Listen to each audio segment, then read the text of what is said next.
fried chicken. Ulam ko guys, fried chicken.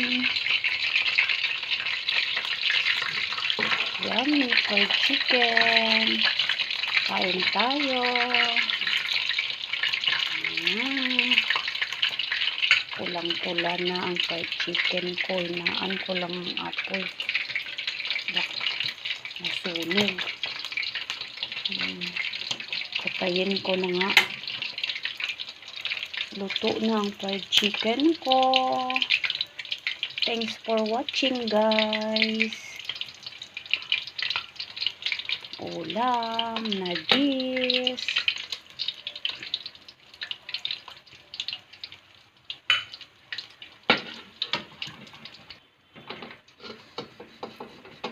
Tanggalin ko na.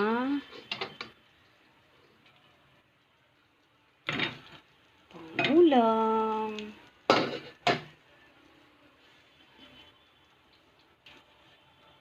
Yummy, yummy. Fried chicken. Thank you sa nagbigay sa akin nito. Marinated fried chicken. Bigay sa akin ng friend ko. Kaya niluto ko na kasi nakatimpla na.